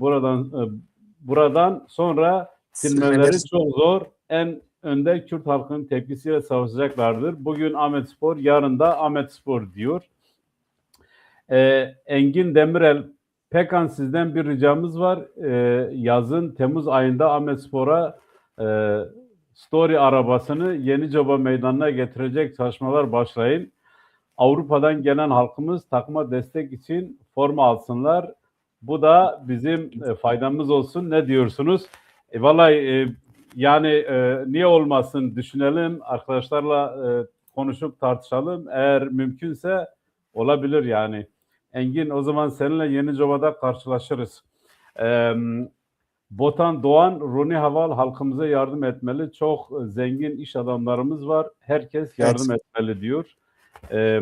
Evet, bilmiyorum. Bir soru daha var. İsterseniz ben onu sorayım. Arkadaşların soruları varsa onlar da daha sonra sorsun. Sizce Amedspor hem yönetim hem ülkedeki Amedspor'a karşısına ırkçılık devam ediyor. Eğer devam edecekse futbola nasıl bir motivasyon yaratır? Amedspor hazır mı şu anda başlayacak olan Süper Lig'e? Şimdi Amedspor takım olarak şu anda hazır değil ama halk olarak hazırız biz. Dışarıdan gelecek olan tepkiler olacaktır kesinlikle. Ama çok fazla yapacaklarını da sanmıyorum. Çünkü bu işe UEFA veya FIFA el atacaktır. Yapılacak olan zorbalıklar yani orada kolay kolay öyle UEFA FIFA altında, himayesi altında pek fazla öyle yanaşacaklarını da sanmıyorum. Ama şu açıdan söyleyeyim, Kürt halkı Amedspor'u yalnız bırakmayacak. Bizim ortalama zaten her sezon 20.000 seyirciyle oynuyoruz biz. Bu da bizim için büyük bir avantajdır. Bu da rakibi biraz korkutacaktır. Dışarıda biraz zorlanacağız ama biz onlara kulaklarımızı tıkayacağız ve tıkamak zorundayız da. Onlara hiçbir zaman yani o tür durumlarda görmezden gelmemiz lazım. Amedspor'un bu konuda şu an ne gibi bir düşüncesi var yani yönetim olarak tam bilmiyorum ama biz halk olarak kesinlikle hazır olacağız. Yani kim olursa olsun korkmayacağız yani. Biz çıkacağız ve aslanlar gibi savaşıp kazanacağımız maçları direneceğiz yani. Direncimi devam edecek. Yani söyleyeceklerim bu şekilde. Halk olarak hazır olsak da takım olarak hazır değiliz. Semih Saraç Tiskilistan'da Amedspor'un Süper Lig'e yükselmesi Türk futbolu adına önemli bir sportif bir başarı olarak kayda geçmiştir. Futbolun farklar üzerinde ayrışmayı değil, ortak emek, rekabet ve fair play ruhu üzerinde birleşmeyi güçlendiren bir yön olduğu bir kez daha görülmüştür. Amedspor'un en üst ligde yer alması ülkemizde sporun kapsayıcı ve birleştirici yapısına katkı sunacaktır. Bu gelişme Türkiye'de sporun kardeşlik, demokratik katılım ve birlikte yaşama kültürü içerisinde bir daha da güçlenmesine böyle bir yorum yapmış. Herhalde hepimiz bu yorumda mutabıkız. Aval Ahmet. Şöyle ekleyebilirim size mesela yani son yıllarda büyük bir çıkış yakaladık işin doğrusu. Yani son 3 sezonda işte 2. ligden 1. lige, 1. ligden Süper Lig'e bu dönem içerisinde birçok kez antrenör de değiştirdik. Ama bazen diyorum ki bizde biraz bir sabırsızlık da var yani. Yani mesela şu şekilde bir hocayla yola devam edemiyoruz. Yani bir iki mağlubiyet oldu mu hemen hani taraftar tepki gösteriyor. Yönetim de sosyal medyadan takip ediyor. Bu tepkileri biraz nasıl söyleyeyim erken değerlendiriyor. Yani hocaya verilen şansı biraz yani o sabrı göstermeleri lazım. Kaç defa hoca değiştirdik. Bu da çok kötü oldu. Oyun sistemini sürekli bozuyor. Ona rağmen gene de başarılı olduk. Ama bu saatten sonra öyle bir şansımız yok. Yani iyi bir hoca bulup ligi tamamlamamız lazım. Onu da artık ileriki zamanlarda yani ilerleyen zamanlarda hangi konumda bitireceğimiz de şu anda bir soru işareti. Ama hocaya sabretmeleri gerekiyor. Bu kadar başarıdan sonra. RONİ biz 1 saat 40 dakika oldu yayın yapıyoruz. Normalde biz 1 saat 15 dakika üzerinden yapıyoruz. Hem senin bu geç gelmen yolda bir çok özür dilerim. Kusura bakma. Çok özür dilerim efendim. Yolda herhalde galiba bir kaza falan olmuştu. O yüzden çıkamadım bir türlü. Bir de aradaki saat farkını herhalde karıştırdım. Onu da söyleyeyim. Kırmancı değil mi? Kıbla nakre hesip. Saat farkı da oradan oldu. Arkadaşlar sen söyle, düşüncelerini söyleyecekler bu programla ilgili. Biz kapatmadan önce son kez şunu sorayım. Sizin gördükleriniz takım olarak önerileriniz veyahut da neler yapmaları gerektiğini, Amedspor'un neler yapması gerektiğini siz söylediniz ama böyle daha böyle daha biraz vurgulayıcı bir şekilde söylersen sizce eksikler nelerdir? Neler yapılmalı? Evet, Amedspor şu anda yolun başında dediğiniz gibi. Yeni bir yapılanma sürecinde. İşte hani şu an Süper Lig'e hazır olmamız için yeni transferler, yeni sponsorlar, altyapı modeli. Bunları hepsini bir araya getir. Çumaçu. Arada telefon gelmiş, kusura bakmayın. Bunlar hepsi bir araya geldiği zaman başarı zaten kaçınılmaz olur. Şunu tavsiye ederim. Yönetimin ilk etapta çok iyi bir hoca bulması lazım. Çünkü hocanın vereceği direktifler olacaktır. Hani transferler için, bölgeler için yapılacak transferler. Bunları hazırlamalar lazım. Amedspor'un yolu uzun. Umuyorum ki ligde ilk senemiz olduğu için ligde kalmayı umut ediyoruz. Ondan sonra yıllarda Avrupa neden olmasın diye düşünüyorum. Evet. Peki bu arkadaşımızın, izleyicimizin yazdığı yorumu okuyalım. Hatice Kaya yazmış. Açıkçası yayında Amedspor konuşuluyor ama mesele biraz dağılıyor gibi. Takımın etrafındaki asıl tartışma alanlarına pek girilmiyor.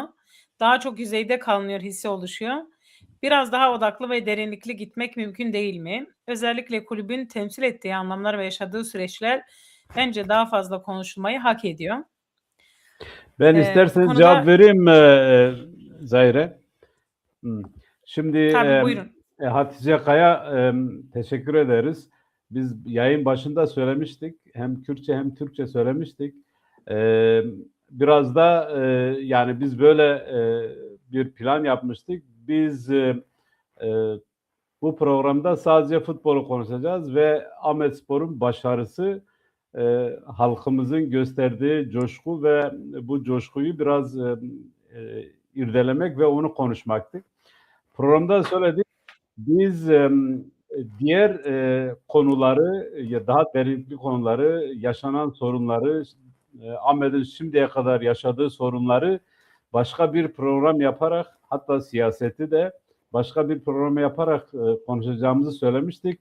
Onun için böyle sizin söylediğiniz gibi, hatta benim tabirimle biz biraz böyle pas geçiyoruz, etrafından dolanıyoruz bazı soruları, bazı gerçekleri. Bundan dolayı böyle bir yayın seçtik. Yoksa bizim de şeyimiz oydu. Biz o yönlü bir şey vardı ama alınan karar böyleydi. Bir dahaki programda daha farklı bir program izleyeceğiz. Nasıl denir ona? Daha farklı bir program izleyeceğimizi söyleyebiliriz. Teşekkürler. İzzet Altın yazmış. Mamos'ta daha anlaşılsın diye Türkçe yazayım. Amedspor şahsında tüm Kürt halkı ve dostları yek vücut olma mücadelesidir. Ayrıca acil olarak iyi bir ekip planlama ve programla bir bütün olarak tüm Kürt gençliğini iyi yönde kanalize etmek, boşlukları doldurmak gerek. Ayrıca acilen bir TV kanalı kurulmalı diyor demiş. Teşekkür ederiz. Bu öneriyi herhalde dikkate alırlar. Umarız Amedspor yöneticileri Pekan TV izliyorlardır. Buradan da belki bir feyz alırlar. Biz isterseniz Zahire sizden alalım hem programla ilgili hem de son söylemek istediğinizi. Daha sonra Vahdi arkadaş ve RONİ arkadaş son sözlerini söylesin. Biz programı yavaş yavaş kapatalım. Benim aslında söyleyeceğim fazla bir şey yok. RONİ arkadaşımıza teşekkür ediyorum bize katıldığı için. Ve tabii ki biz hepimiz birçok izleyicimizin yazdığı gibi Amedspor'un destekçisiyiz, arkasındayız. Bizim için bir birlik sembolüdür. Önemli, takip edeceğiz. Yapabileceğimiz bütün desteği hem şahsi olarak hem Pekan olarak vermeye çalışacağız. Spas. Spas ez ve bim na rojiki ev rojnama nivîskarî ki İngiltere meşhur Wales 1920 filan çiye Rusya be Maxim Gorki'ye denk kirine Maxim Gorki bahsa sosyalizmi falan kiriye Wales gutiye doğru bahsi sosyalizmi nekin yani bahsi siyasete gam tane kale akte bikini tane kale Portugal bikini nivisa bikini akte bikini inke Maxim Gorki kani gutiye ki siyaset tab her çizik siyaset nova barname mevra mavi siyaset yani ma nakhas kam san tane mavi kora Amedspor çayı ama Amedspor bu siyaset bu ki ama hafta tane yolda haftasını barname gıda çekin çünkü siyaset tab her çizik yani RONİ tada bagre hatta ruşkandan siyaset tab her çizik ki ne usata nova mesela ama RONİ çink pele Maradona fiyekini pele vaktak avuk Brezilya vakta ki darbe çebuy rok dondere basın avki çekir guazi veya ki destek tıkıma pirost kıma paşı bu spor bakanı ama Maradona var nekir Maradona şu hadayla Fidel Castro şu Küba yani spor her de yani politika siyaset her deke spor eder ama vaçta ma ama haftidin ini farle mezekini az bu yeji avar RONİ tav ve barama bu az per kefaş bun je dangetara je sologatara saat be ama inşallah barama gidip tar çekini spas RONİ az xazım tuji gotin xi davi le va gotinek vi havale nivisi az bersif bidim Pekan niye Gölyaspor'a destek vermeden zamanında Amed'e veriyor şimdi Faruk Bozdağ guti Faruk في نهاخیت کی یعنی جبوی گل یازی ما هر جاره که ما نویسان ما yazmıştı kır yazı tıkır belki tabi maddi ama hingi ama acaruni ama bxaj zaten av ki go fukaraun tişdas ma tanav yani ki haviyo talaba kavan bot yazbi ma manatu got naji jberku av kama yani fikra ma av daxaza ma ku کیج کردن آن چولی ناوین هل سازی که ونگ فوتبال گل یازی که سالان امک دایی داخواست که من بخواسته ما اون دستبوش بر ندادن ام ویج بینی یعنی رخنی تا بلکی تا نویسیه مجی خواست امی اون سر اکرانه hiç bir destek yoktu. Avukatı talep ettim diyor. Nizam taşke talep kir. Ama sarvi avuk bikni dankini از خازم تو رونی کرمانجه تایی ترکی تایی گوتنن خی داوی بی ام برنامه بگرنی Valla Joagir spas dikim Serçava yani bu yayında bana yer verdiğiniz için yine de teşekkür ederim. Bu benim ilk canlı yayınım diyeyim artık. Biraz heyecan vardı. Belki daha fazla şeyler konuşmak istedim ama herhalde heyecan fazla izin vermedi. Yine de hepinize teşekkür ediyorum. Başka bir zaman inşallah görüşmek üzere. Her şey için teşekkürler. Her zaman Ahmet'in yanında olacağız. Faruk Bozdağ için de diyorum. Zamanında çok yardım edildi Gölyaspor'a. Hiç kimse yani o yardım edemez diye bir şey de söylemediler. Herkes elinden geleni yapıyordu Gölyaspor için. Bir süre sonra zaten dağıldı. O yüzden o geçti artık. Bundan sonra bizim için Ahmet var. Ahmet'in yanında olacağız. O bizim artık takımımız, bizim sembolümüz. Bir halkın umudu, bir halkın özgürlüğüdür. Elimizden geldiği kadar bir şeyler yapacağız. Forma alacağız. Sosyal medyada takip edeceğiz. Bir şekilde her şeyi kazandıracağız. Ahmet de bizim yüzümüzü güldüreceğinden eminim. Yeni sezonda başarılar diliyorum. Söyleyeceklerim bu kadar. Hepinize teşekkür ediyorum. İyi akşamlar hepinize. Çok sağ olun. Kusura bakmayın bu arada tekrar sizden çok özür diliyorum. Biraz geciktim. Zamanınızı aldım. O yüzden bağışlayın beni. Başka bir programda görüşmek üzere. Çok sağ olun. Teşekkür ederim. Ayrıca Gölöz halkına, diğer bölge insanımıza, Kürt insanlarımıza da teşekkür ediyorum. Canlı yayına dahil oldukları için hepsine buradan saygı, sevgiler gönderiyorum. Hepsini seviyorum. Sağlıcakla kalın. Görüşmek üzere. Şevbaş. Hatırya. Serçava. Em jî spas dikin ji bo ku tu tevlî vê bernameya bûyî.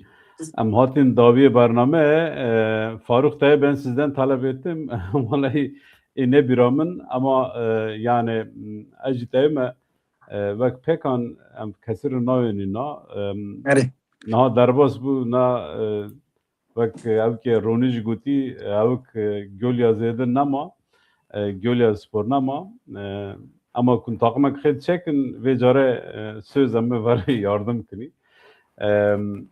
Em hatin daviyê bername bername da hinek ji aliyê teknîkê da ji aliyê mîvan dereng hatine da me pirsgirêk jiyan kir em hinekî dereng manî hinek tişî tevlî hev bû em ji bo wê bîn qusre mesmekin heta bernameka din biminin bi xêr û xweşiyê da êvara we xweş be. Şevbaş. Serçava.